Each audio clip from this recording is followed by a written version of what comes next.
Get her out. Junto Kong didn't raise his voice. He never raised his voice. He didn't need to. The woman across the conference table, a senator's daughter, educated in Paris, draped in the kind of quiet wealth that announces itself through understatement, flinched at the softness of it. That was the thing people never understood about Kong. The danger was never in the volume. It was in the calm. His security team had found the wire 40 minutes ago, stitched into the lining of her blazer with the kind of precision that told him she hadn't done it herself. Someone had sent her. Someone who believed that the right face and the right family name could walk through doors that money alone couldn't open. Someone who had studied him and still, somehow, fundamentally misunderstood him. They always misunderstood him. She was crying now. Real tears this time, not the manufactured kind. The kind that come when a carefully constructed plan collapses and there is nothing left to perform. He watched her be escorted out without expression, without satisfaction, without anything at all. That was the problem, he thought, turning back to the floor-to-ceiling window that looked out over Seoul at midnight. The city burned and glittered below him. 100,000 lights, 100,000 lives, all of it invisible from up here, all of it belonging to him in some form or another. And he felt none of it. He hadn't felt anything in a long time. That's the second one this quarter, said Park Shin, his right-hand man, stepping forward carefully. Park had been with him since they were 22 and reckless and running logistics for the old guard. Now they ran everything. And Park still knew, after all these years, when to tread lightly. Kong didn't answer. The senator's people will make noise. Let them. There could be. Park. Kang's voice didn't change register. She was wired. Her family is broke and politically exposed. They needed what I know more than they needed what they could offer me. That's the 4th time this year that someone has sent a woman through my door as a delivery mechanism for their own agenda. He picked up his glass of whiskey. I am done being a destination. Park said nothing. There was nothing useful to say. Kong stared at the city. The problem with building an empire from nothing, from blood and will and the particular kind of intelligence that comes from having no safety net whatsoever, was that it attracted exactly the wrong kind of attention. Everyone wanted proximity to power. Everyone dressed it up differently. Some came as allies, some as rivals, some as women in designer blazers with recording equipment. But the motive was always the same. Can he give me? What can I take from him? What is he worth? He had never once, not in 20 years, met someone who looked at him and asked none of those questions. He wasn't sure that person existed. If you're already locked in, if something about that opening already has you leaning forward, go ahead and hit that subscribe button right now. Because what's about to happen next is the last thing Jun Seo Kong expected. And the last thing he will ever recover from. 3 days later, Kong received a call from his legal team at 11:47 p.m. informing him that a joint international task force had just executed a search warrant on his logistics front in the Mapo district. His lawyers were already en route. His on-site manager had done exactly what he was trained to do. Minimal cooperation, maximum documentation, nothing that could be construed as obstruction. The building was clean. Had always been clean. That was the point of it. Kong told them to handle it and went back to his documents. Then Park called. Boss. There's a situation. You just described a situation. It's being handled. A different situation. One of the officers on the warrant team. Park paused. She's asking questions that our manager doesn't know how to answer. Not because they're legally complicated. Because she already knows the answers and she's asking them anyway. Kong was quiet. Who is she? International Liaison. Joint Task Force. She's boss. She's asking our guy to walk her through the square footage discrepancy between the building's registered floor plan and its actual interior dimensions. Another pause. She has the original architectural permits. She pulled them before the raid. Kong set down his pen. Someone had done their homework. Not the general sweep of an investigative dragnet. Targeted, specific, premeditated homework. Before the warrant was even filed. He was in the building in 22 minutes. Not because his lawyers needed him there. They didn't. but because he wanted to see this for himself. The Mapo office was all exposed concrete and fluorescent light, stripped of anything that could be called warmth. His manager stood near the door looking pale. 4 officers in tactical gear were moving methodically through the space. Kang's legal team was positioned near the entrance, phone screens glowing, faces tight. And in the center of the room, standing completely still with a floor plan laid out on the table in front of her, and her badge visible on the front of her jacket, was a woman who was not looking at any of it. She was looking at him. He had walked in expecting to assess the situation. He was used to walking into rooms and having them reorganize themselves around his presence. People shifting, attention realigning, the invisible recalibration that happened when you were the most dangerous person in any given space. He was so used to it he had stopped noticing it. She didn't recalibrate. She just looked at him, directly, steadily, with a particular quality of attention that belongs to people who are genuinely unimpressed, and then she looked back down at the floor plan. Mr. Kong. Her voice was clear and unbothered. American accent. I was wondering when you'd show up. He walked toward the table. His lawyers moved with him. She held up one hand without looking up. Your counsel can wait by the door. This part of the conversation isn't a legal proceeding. His lead attorney started to speak. Kong stopped him with a look. He reached the table. He looked down at the floor plan. He looked at her. You found the discrepancy. I found several. She looked up. Her eyes were dark and unhurried, and they met his with a directness that did something strange to the air in the room. Do you want to explain them, or would you like me to explain them to you? Something shifted in Kang's chest. Something he didn't have an immediate name for. He was not a man who required names for things. He required utility, function, outcome. But this was different. This was the specific, disorienting sensation of encountering something that his systems did not have a category for. You already know what you're going to find, he said. You came here with the architectural permits from 2019. You pulled the zoning amendments from 2021. You cross-referenced them before you filed the warrant. He studied her. This raid isn't exploratory. You're building a record. She didn't confirm it. She didn't deny it. She just held his gaze with that same infuriating, impenetrable calm and said, I'm going to need to walk the interior. Your manager has declined to accompany me voluntarily. My manager has counsel advising him not to. That's his right. She picked up the floor plan, folded it with one clean motion, and tucked it under her arm. I'll walk it without him. She looked at him one final time. You should go wait with your lawyers, Mr. Kong. This is going to take a while. She turned and walked toward the east corridor. No backward glance. No performance of authority. No display of having made a point. She just went back to doing her job. Kong stood at the table for a moment. His lead attorney appeared at his shoulder. Sir, I'd strongly advise. Who is she? The attorney blinked. The lead liaison. Detective Bennett. She transferred from Atlanta about. Get me everything. Kong was still looking at the corridor she had disappeared into. Not the public file. Everything. The attorney hesitated. What are we looking for? Kong didn't answer. He couldn't yet. But for the first time in longer than he could measure, he was asking a question about a person that had nothing to do with threat assessment.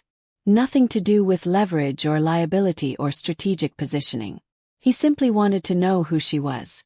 And that alone, was the most dangerous thing that had happened to Jun Seo Kong in 20 years. The briefing started at 6 the way it always did.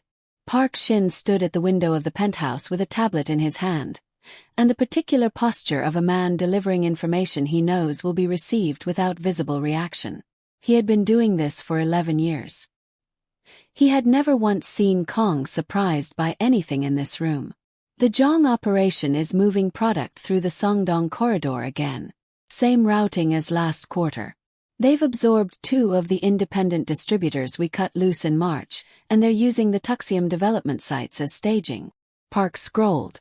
If they consolidate the eastern pocket before the end of the month, they'll have a contiguous line from Guangjin all the way to the river. Kong was looking at the city.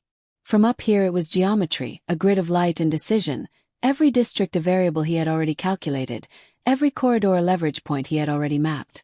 He had not built this empire by moving quickly. He had built it by moving correctly once and never needing to move again. "Call Chairman Zhong's people," he said. "Tell them the Tuxium sites carry a debt marker that transfers on use. If they're operating on that land, they're operating on my credit.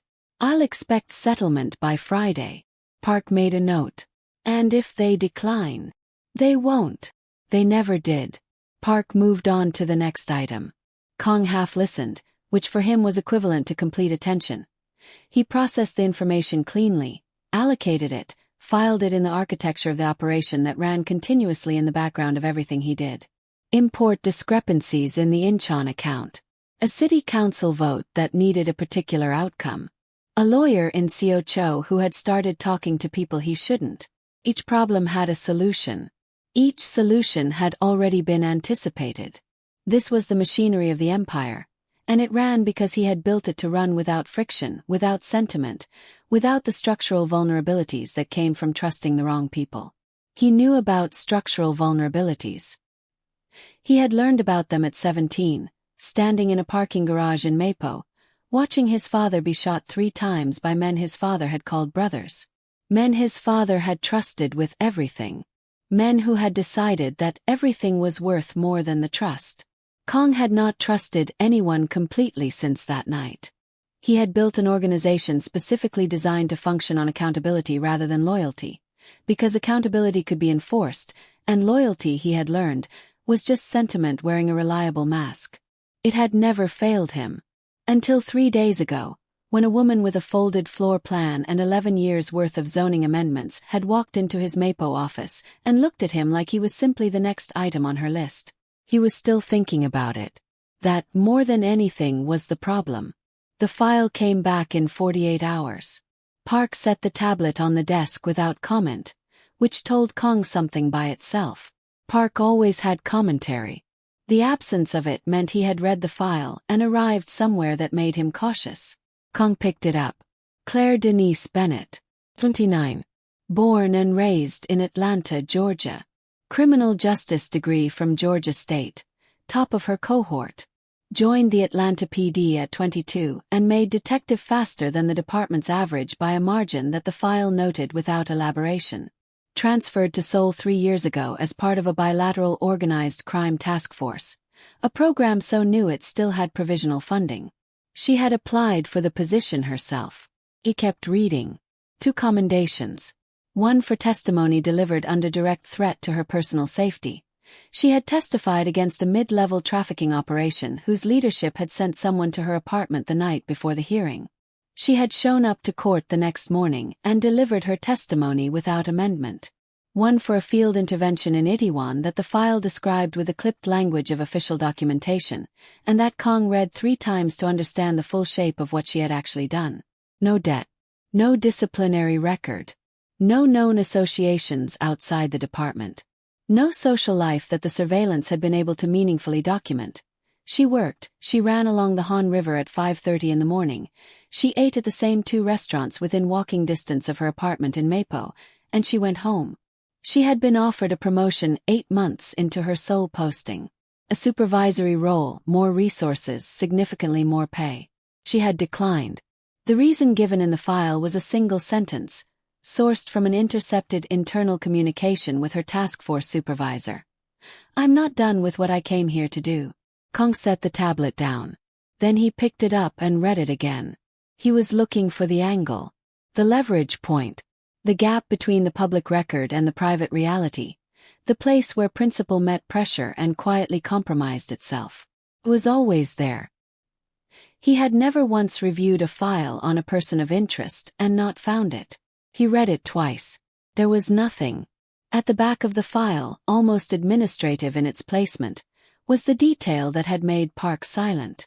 A younger brother, Marcus Bennett, lost at 17 to a shooting in southwest Atlanta that the file cross-referenced to a gang dispute over territorial distribution.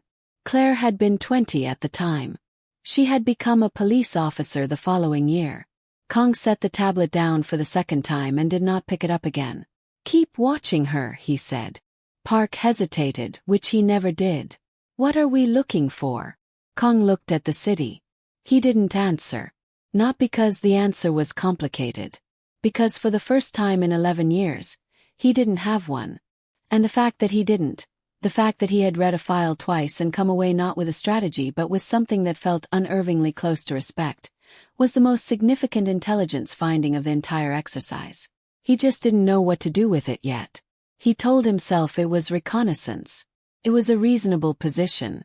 She was building a case against his operation, which made her movements operationally relevant, which made monitoring those movements a standard and defensible business practice.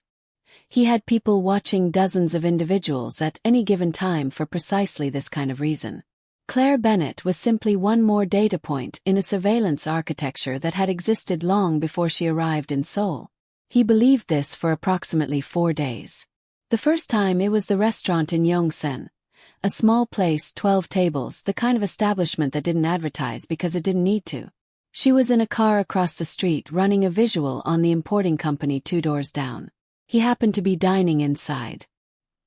He became aware of the surveillance vehicle at some point during his second course and did not look out the window once. The second time was a witness interview in a law office in Yonggu. His lawyer was already present, advising a separate client on an unrelated matter. The scheduling overlap was, technically, coincidental. Kong had simply suggested the time.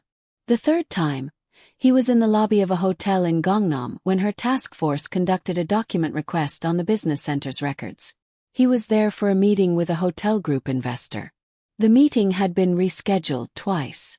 He had personally confirmed the current time that morning. He documented none of this. He kept no record of how often he knew her schedule before she executed it, or how frequently he found reasons to be in the same coordinates.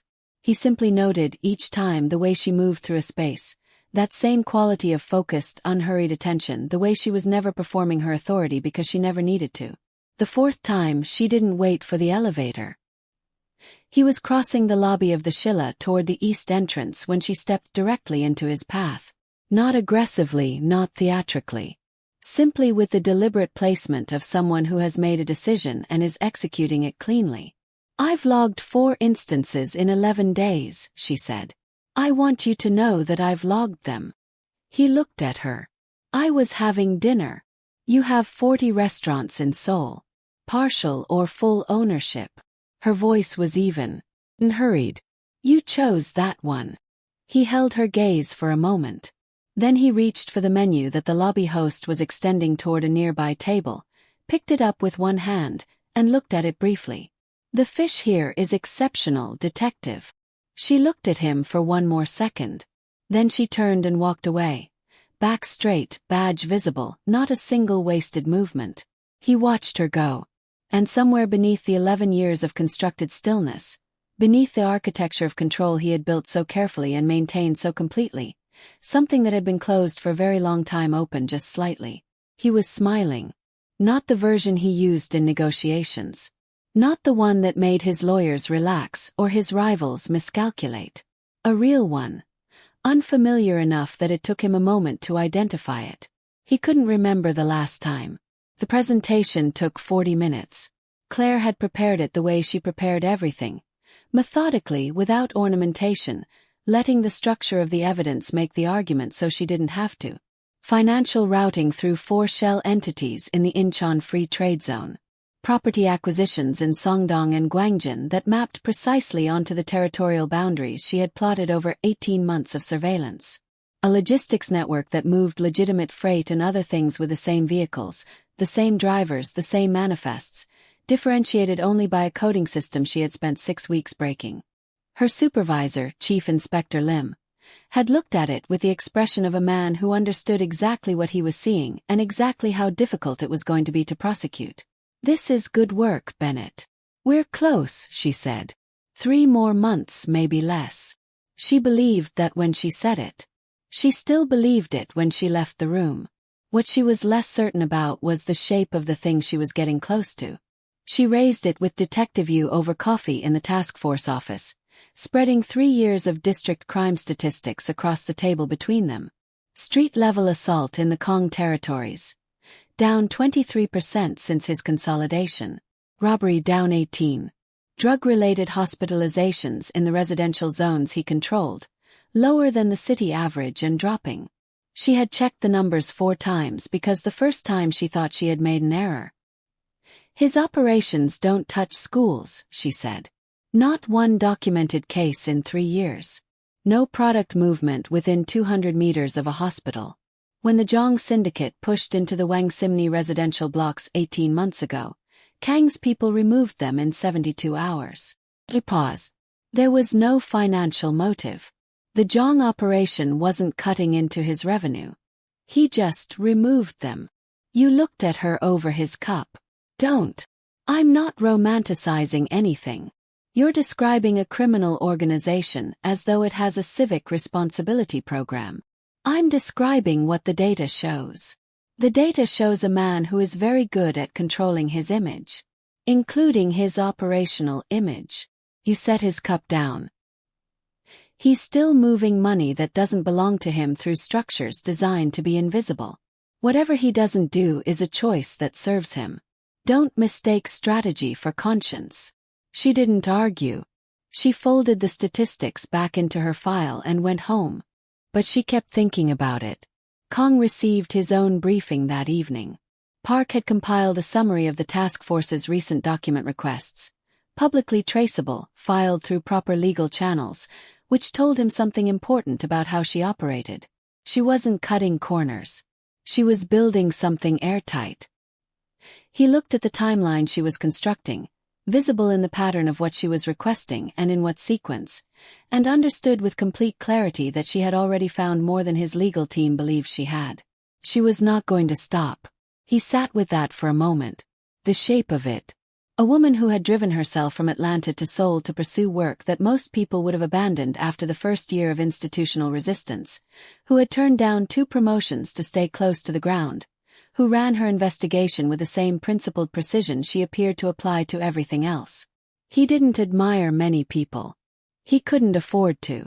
But the word arrived anyway, quiet and inconvenient, before he could find a reason to dismiss it. He closed the file. He poured a glass of water instead of whiskey. She was going to be a significant problem. He found, to his considerable irritation, that this made her more interesting rather than less. The call came in at 9:47, a domestic disturbance on the 4th floor of a mixed-use building in Mapo that had escalated before anyone had time to contain it. Claire was 2 blocks away finishing a surveillance log when the dispatch came through. She was inside in under 3 minutes. Kong was already in the lobby. He was there because it was his building, one of 14 residential properties his holding company managed in the district, and his property manager had called him directly before calling anyone else, which was a habit Claire filed away without comment because there was no appropriate moment to address it. The situation on the 4th floor required addressing first. They didn't discuss it. They simply moved, she up the east stairwell, him 2 steps behind. And for the next 11 minutes the only things that mattered were the man in apartment 407 who needed to be talked down and the woman inside who needed to be gotten out. Claire handled the talking. Kong positioned himself at the door in a way that was technically civilian and functionally something else entirely. And when the door finally opened he moved with a speed and precision that she didn't comment on then and wouldn't comment on later. The woman was safe. The man was sitting on his kitchen floor waiting for the responding unit. The building was quiet. They ended up on the front steps without quite deciding to. The secondary response team was 8 minutes out. The night air was cool and carried the particular quality of stillness that follows an emergency once the adrenaline has nowhere left to go.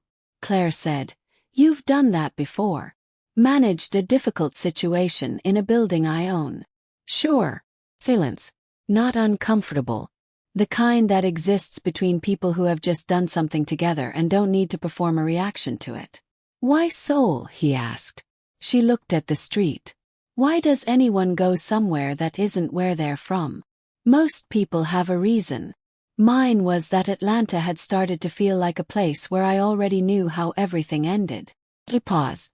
"My brother died there. I kept seeing the streets where it happened and thinking about what I hadn't managed to change yet. It felt more honest to go somewhere I could still believe it was possible. Kong was quiet for a moment. How old were you? 20. He was 17. He didn't offer the standard responses. He didn't reach for language that would make it smaller or more manageable.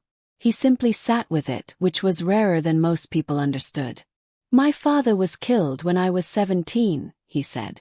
By the men he trusted most. I watched it. He looked at his hands. I built everything after that on the premise that trust was the variable that had failed him. That if I removed it from the equation would hold. Has it? He didn't answer immediately. It has held, he said finally. I'm not certain that's the same thing as working. She looked at him then, the way she looked at the things that mattered, directly and without softening it. He said, I'm sorry about your brother. 2 words in and she already knew he meant it. Not as a social mechanism. Not as a point of entry into something else. He meant it the way people mean things when they have stopped performing entirely. And she had spent enough years reading people in high-pressure rooms to know the difference. I know, she said. The response unit turned onto the street, lights cutting through the dark. They stood without discussion, and by the time the first officer reached the steps they were already apart. Professional distance, appropriate context, opposite sides of the line they both knew was there. She briefed the responding team. He spoke to his property manager. They did not look at each other again. But the 20 minutes existed. And neither of them, walking away in separate directions into the Seoul night, could locate the version of themselves that didn't know what had just happened. 3 weeks passed. They were careful. Claire filed 2 additional document requests through proper legal channels, copied her supervisor on every communication, and documented her surveillance logs with the same meticulous precision she had applied since the beginning. She ran her 5:30 route along the Han River. She ate at the same 2 restaurants. She did not alter anything visible about how she moved through her days. At 2 in the morning on a Tuesday she was at her desk with his file open on her laptop, and she told herself it was work, which was true, and that the work was why she was still awake, which was less certain. She was looking at the section on his father, cross-referencing it against the organizational timeline, the year the old syndicate fractured, the year Kong surfaced as its successor, the mathematics of what it meant to be 17 and present and then 22 and in control of the thing that had taken everything from you. She closed the laptop. She opened it again 20 minutes later. It was work. Kong redirected 3 calls that week. Not because the matters were unimportant. One of them concerned a Port Authority agreement that had taken 8 months to position, but because he was in the middle of something else when they came in, which was unusual because the thing he was in the middle of was nothing. He was sitting at his desk thinking about a conversation on a building step, and the conversation kept returning the way things return when they have found a groove in the mind they were not invited to occupy. He had told her about his father. He had not told anyone about his father. Not the actual version, not in 20 years. He had not planned to tell her. It had simply happened in the suspended logic of that particular night, in the presence of someone who listened the way she listened, and he had not found a way to be sorry about it. That was the problem. Park noticed. He said nothing because he was intelligent enough not to, but Kong could read the calibration in his silences as clearly as other men read speech. Seoul-Noir had been watching for 6 weeks. He was not a patient man by nature, but he was a precise one, and precision sometimes required patience, so he had developed the discipline over the years the way one develops any tool that proves consistently useful. He watched the surveillance logs his people had compiled. He watched the pattern of adjacency, the lobby, the restaurant, the building steps in Mapo.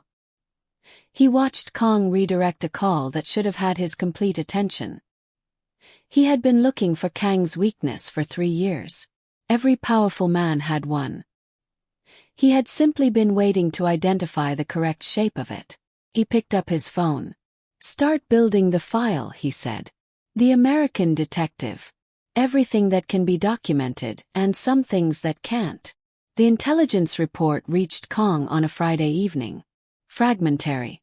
sourced from a contact inside the CO operation whose access was limited and whose information arrived in pieces that required assembly.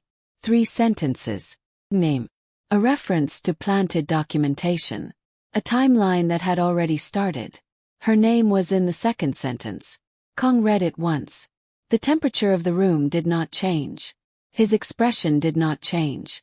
But something beneath both of those things, something that had been carefully, deliberately sealed for 20 years, went very still in a way that had nothing to do with control. He picked up his phone. He set it back down. He read it again. It was built well. She could see that, reading through it, the craftsmanship of it, the way each element supported the next with a kind of structural integrity that required both resources and patience. Whoever had constructed this had understood that the goal wasn't to make her look guilty. It was to make the truth impossible to verify. The confidential informant had a documented history with her unit. 3 prior interactions, all legitimate, all on record, which meant the relationship was real enough to make the fabricated 4th interaction plausible. The financial records showed 2 transfers into an account she had never opened, time-stamped across a 4-month period that corresponded with active phases of her investigation. The surveillance footage placed her outside a building in Itaewon at 11:15 on a Wednesday night when she had been, in fact, asleep in her apartment in Mapo with no witness and no alibi because she lived alone and had never considered that a liability before now. Each piece was deniable in isolation. Together they formed something that internal affairs would be required to take seriously. Chief Inspector Lim slid the folder across his desk on a Thursday morning and had the decency to look uncomfortable doing it. He told her it was procedural. He told her the inquiry would be thorough and that the department took these matters seriously in both directions.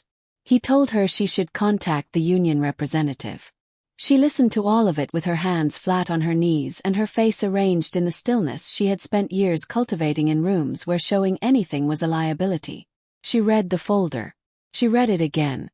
Her hands, turning the 3rd page, were not entirely steady. She noticed this the way she noticed things, clinically from a slight distance, and pressed them flat against the paper until they were. She was placed on administrative leave, effective immediately. She surrendered her access credentials at the front desk. She walked out of the precinct in the same measured way she walked into every room, and she got into her car and she sat there. The city moved around her. A normal Thursday. Delivery vehicles and school runs and the unremarkable machinery of a morning that did not know what had just happened to her. She thought about Marcus. She thought about the year after he died, when she had decided that the only response to a world that took people apart was to become someone who put things back together. She thought about 3 years in a city that wasn't hers, building something painstaking and real. Her phone rang. Unknown number. She answered because she always answered. "I know what's been done to you." King's voice. Quiet and unambiguous. "And I know who did it. I'm coming to you tonight. Don't call anyone else." The city kept moving outside the windshield. 10 seconds passed. "If this is a play," she said, "I will make sure you regret it for the rest of whatever life you have left." "I know," he said. The line went dead. She lowered the phone slowly. She looked at the precinct entrance through the glass, the building she had given 3 years to, the work she had structured her entire existence around, and she made the only calculation that mattered right now. She went home and she waited. He knocked at midnight. 3 times, quiet and even the way he did everything. She opened the door and he was alone. No Park Shin. No lawyers. No car visible on the street behind him. He was wearing the same kind of suit he always wore, but something in the architecture of how he was standing inside it was different. The precision was still there, but the distance wasn't. He looked like a man who had made a decision that could not be unmade and had arrived at the other side of making it. She stepped back from the door. He told her everything. The CO syndicate's surveillance operation. How long they had been watching both of them. The informant they had cultivated inside her unit over 14 months. The account, the footage, the timeline, how it had been constructed, who had built it, what it had cost to acquire the documentation that proved it.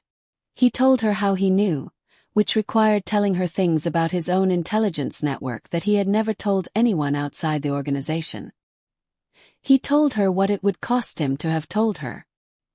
He said all of it without qualification and without softening any of the edges, because she had never once responded well to softened edges, and he understood that now.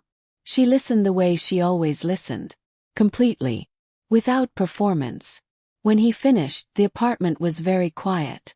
She looked at him for a long moment. Then she reached to the side table by the door where her badge and her cuffs were sitting, because she had placed them there when she came home and she was precise about where she kept things. She held her wrists out toward him, and then she turned them and extended the cuffs instead. "Jun Seo-Kong," she said. "You're under arrest." He looked at her hands. He looked at her face. He looked for the thing that wasn't there, hesitation, calculation, and angle, and found only the same directness that had been dismantling him since the first night in the Mapo office. He nodded. He let her put the cuffs on. The interrogation room was the same one she had used 100 times. Fluorescent, spare, a table between them and a recorder in the center of it. His lawyer had been notified. At Kang's instruction, the lawyer was not present. He gave her everything. Locations. Account structures. The chain of command inside the CO syndicate from Dajuan down to the couriers. 18 months of operational detail delivered in the flat. Precise language of a man who had spent 2 decades learning exactly how these structures worked because he had built comparable ones himself. It was the most complete single testimony her task force had ever received. It was also, she understood as he spoke, the most dangerous thing he had ever done for himself. When he finished, she looked at him across the table. "Why?" He met her eyes without evasion. "Because you are the first honest thing I have been near in 20 years, he said. "And I am not going to let them use that against you." The recorder hummed between them. She reached across the table and pressed stop. The CO syndicate took 72 hours to dismantle. 9 locations, simultaneous, coordinated across 3 jurisdictions using the precise operational map Kong had provided. Account numbers, access codes, the names of the men who would run rather than comply, and the addresses they would run to. Claire's task force moved through it like a key through a lock that had already been cut to fit. By the 3rd morning, CO Dajuan was in custody, and the infrastructure he had spent 11 years constructing was evidence. The fabricated case against Claire took less time to unravel than it had taken to build. The informant recanted within 48 hours of the syndicate's collapse, which surprised no one. The financial records were traced to an account opened under a stolen identity and closed the same week the inquiry began. The surveillance footage, subjected now to proper forensic analysis with the right questions being asked, showed its alterations clearly. Internal Affairs closed the inquiry on a Friday afternoon with the same procedural language with which it had been opened, and Claire's credentials were returned to her across the same front desk where she had surrendered them. She accepted them without comment. She went back to work. The immunity negotiation took 3 weeks. Kong sat through every session with the same quality of stillness he brought to everything, reviewing each term as it was presented, accepting the conditions that were reasonable and negotiating the ones that weren't with a precision that made the prosecutorial team visibly uncomfortable. He had built the empire. He understood its architecture better than anyone attempting to dismantle it. He used that understanding to ensure the process was accurate rather than expedient. He surrendered the territories, the shell structures, the logistics network and the import operations and the financial instruments that had taken a decade to position. He kept what the agreement permitted and released everything else with the same absence of visible sentiment with which he had built it. Park Shin asked him once, during the 2nd week, whether he was all right. Kong considered the question seriously, which was new. "I think so," he said. It was the most uncertain answer he had given anyone in 20 years. Felt surprisingly like the most honest one. A year passed. The commissioner's office was all polished wood and formal light, and Claire stood in her dress uniform and shook hands and accepted the appointment with the same directness she brought to everything.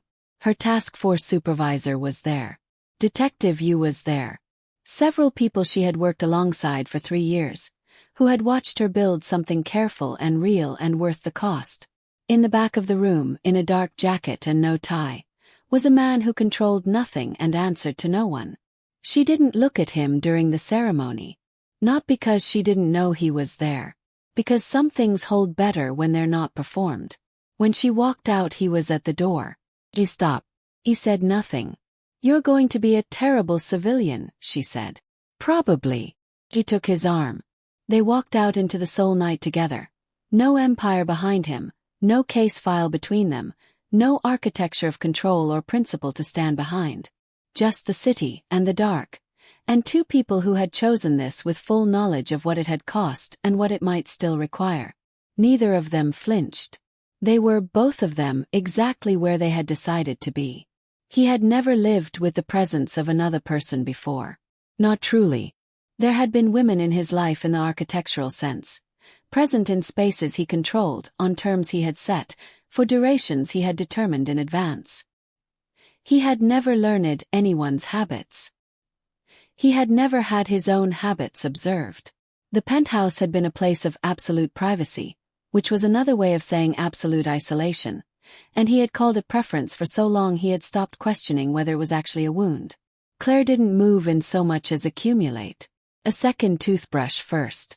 Then a drawer he hadn't offered but she had quietly claimed, which he discovered one morning and said nothing about because the saying nothing was itself a kind of answer. Her running shoes by the door. A photograph of Marcus on the shelf by the window. 17 years old, laughing at something outside the frame, alive in the way people are alive in photographs taken before everything changed. Kong looked at that photograph every morning for 2 weeks before he said anything. "He looks like you," he said finally. Around the eyes. She was making coffee with her back to him. She was quiet for a moment. "He was funnier than me. Easier. He could walk into any room and belong to it immediately." He paused. "I always had to work for that.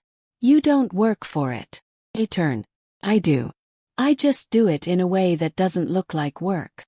He thought about that for a long time afterward.